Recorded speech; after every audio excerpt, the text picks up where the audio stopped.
I don't know about you, but I've been experiencing burnout pretty bad this year. I didn't feel an ounce of wanting to create, travel, or put effort into bettering my craft.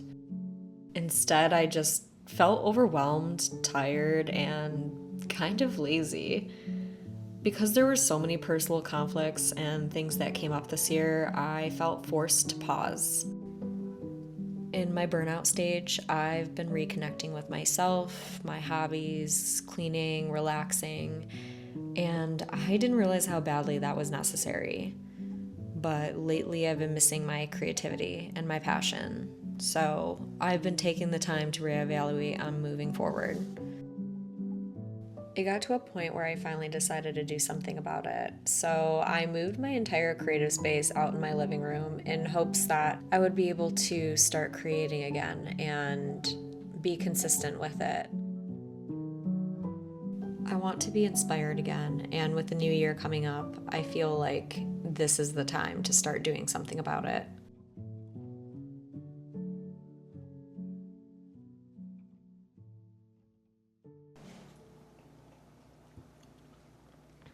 This coffee is so good. One of my clients sent me this coffee from Vegas, and it's from Ya Farm, and it's apparently one of the best coffee roasters in the United States. And I know that's a bold claim, so don't come at me. It's just voted on Yelp that it was one of the best. So yeah, and it definitely holds up. It's really good. I have not left my apartment in like 6 days. It's totally not on purpose, but it's really cold outside, and also I'm kind of getting back into my creative phase again. So I'm super thankful about that because for the past year, I've pretty much been experiencing burnout, and I didn't really feel it until probably the end of summer. And I was going through so much mentally at the beginning of the year. And I was going through my family's health issues and being there for my family, and also trying to keep up with my finances and my creative goals. But because I was trying to keep up with my creative goals so much and trying to prove a point to myself, and I just ended up burning myself out essentially. And I didn't feel that way until like the very end of summer. When I experienced that burnout, it was pretty much, it felt like everything was on hold. My brain wasn't capable of sitting down at a computer and editing for fun. And I just felt kind of pathetic in a way. And I know I shouldn't be so hard on myself.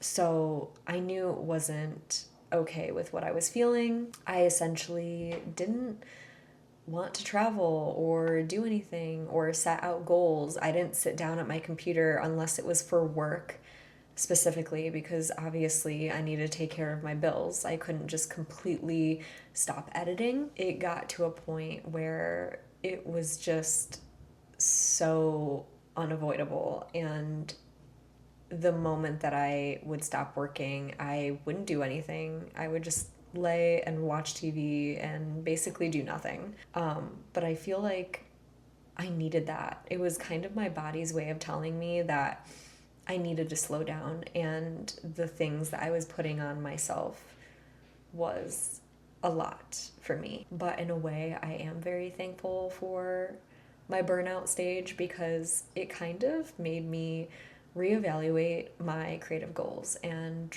what I wanted to do within the next year with myself and my creative rut. And I pretty much just redid my entire living space, and I feel like that really helped me get out of that burnout stage because I realized I kept looking at the corner of my room for so long where my desktop computer was, and it just looked like such an eyesore to me. There was no motivation for me to want to sit down and edit on my computer. That's why I just one morning was like, I need to move this, and it needs to go somewhere else. I took it out into my living room, which is the place where I'm the most motivated to do my work.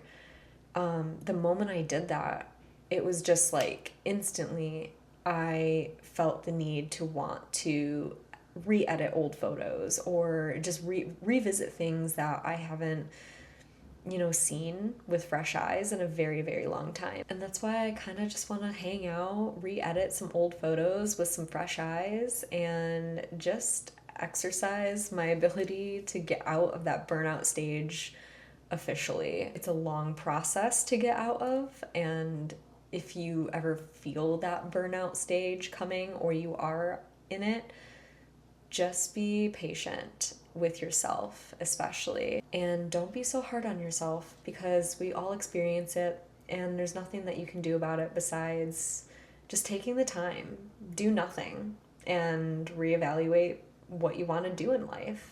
That's why I kind of just want to get back to my old flame and just make this like a little date night with myself and you guys, obviously. So I'm gonna be editing a drone photo that I took in Iceland, and I kind of neglected it for a while, but here we are. So we're gonna do photo merge and then click panorama. And these stitched together in the most accurate way as possible, instead of doing it by hand in Photoshop, because it makes life so much harder by doing that.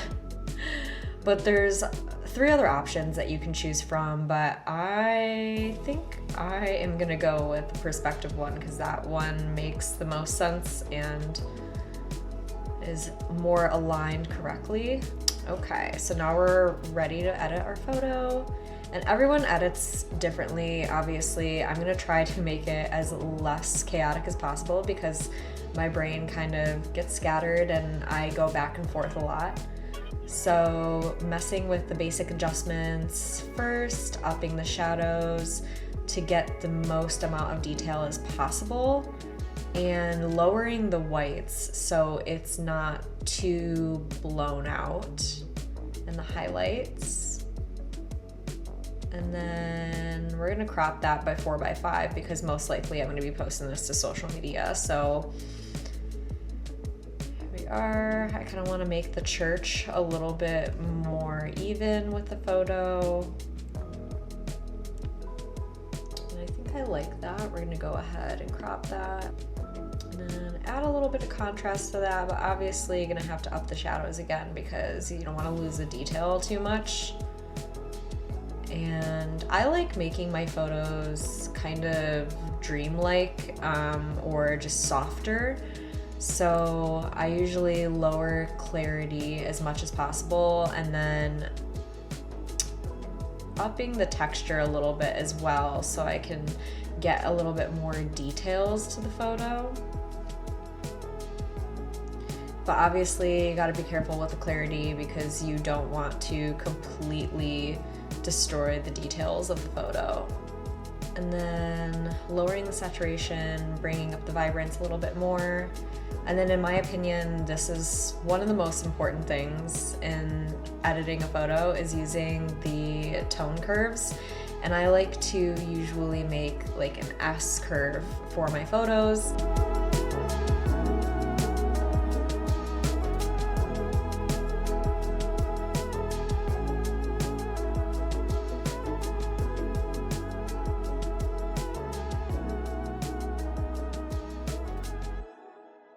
I like to dilute the greens a little bit more. Maybe make it a little bit yellowy, but I'm trying not to like overdo it. There's not too many blues in this photo, so I don't really have to worry about that. But usually I dilute the blues a lot as well, just to make it a little bit softer and it's not taking over the photo completely.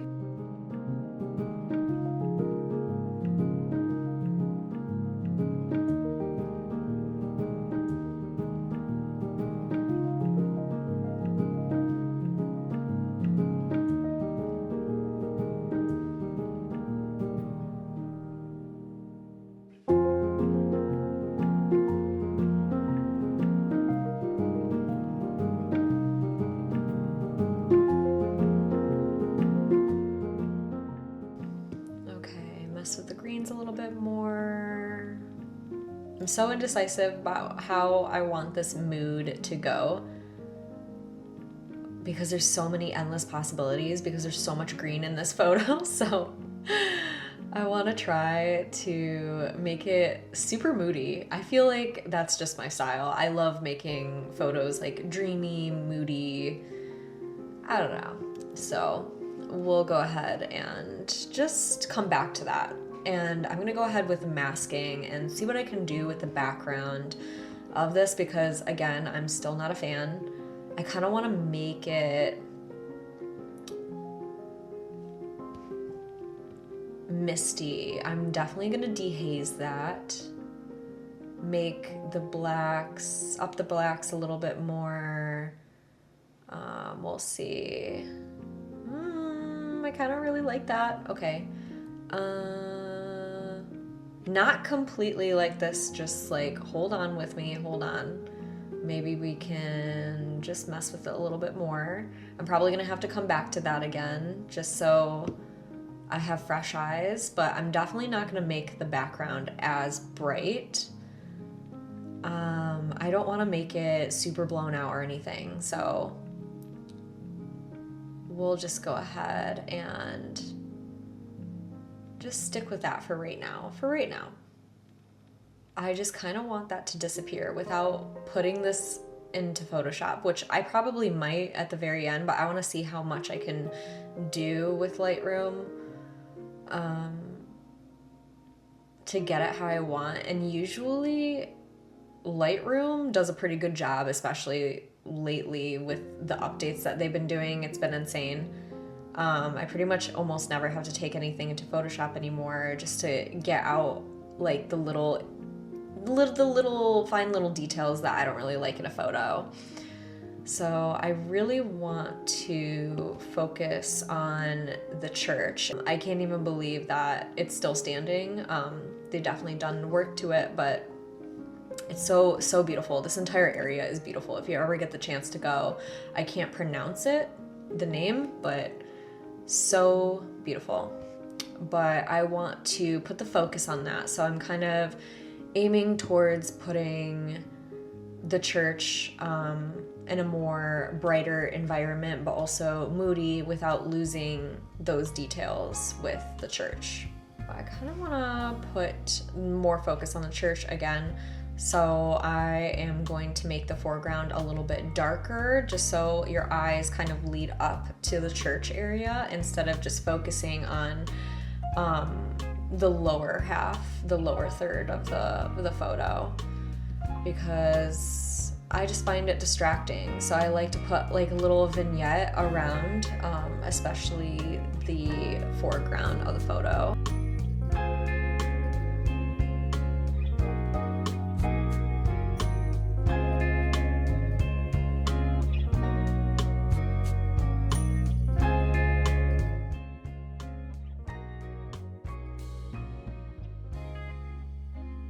Okay, so I don't really know. I know I don't want to really take this into Photoshop and do this, so I'm gonna try this out. I really want to make it more of like a dirt path leading up to it, instead of just like whatever the grass is doing here. It's kind of just like all over the place.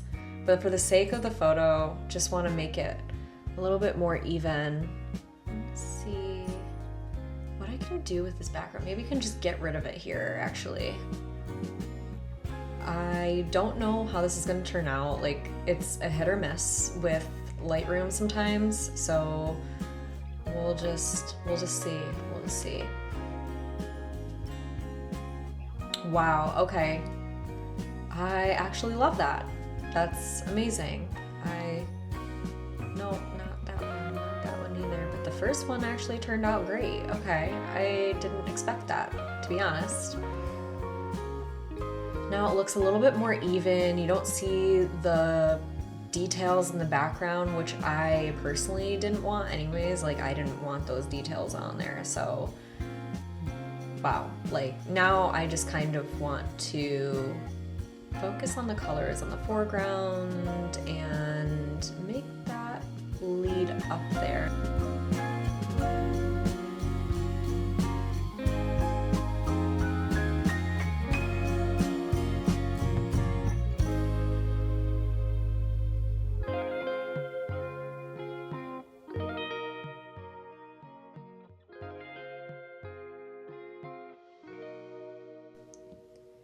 Okay, I'm still not a fan of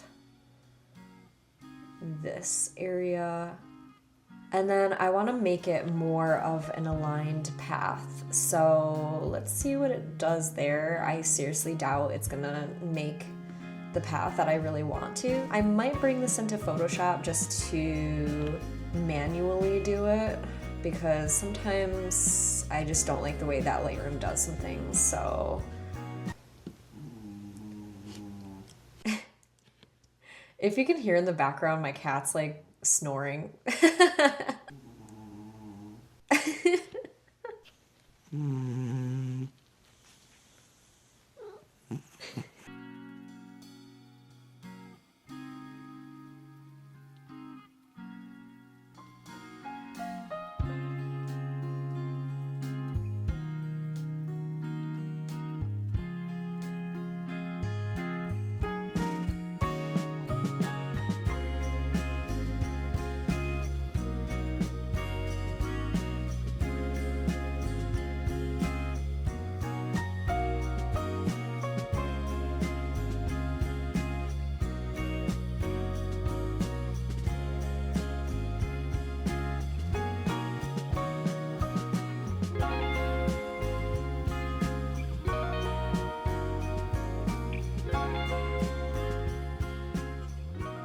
I feel like these are all little fine, tiny little adjustments that no one's gonna recognize except for me.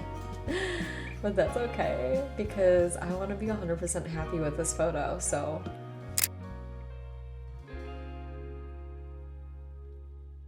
If you're experiencing burnout, I am rooting for you. I know it's so hard sometimes to just get out of that entire environment. I'm still kind of getting over it, but it feels good. It feels good to just exercise my thoughts and my brain on creating, and even just doing little things to exercise your mind, like rearranging your desk area, taking little photos or videos from like your past trips or anything that you have and re-editing them after a long time of not seeing them.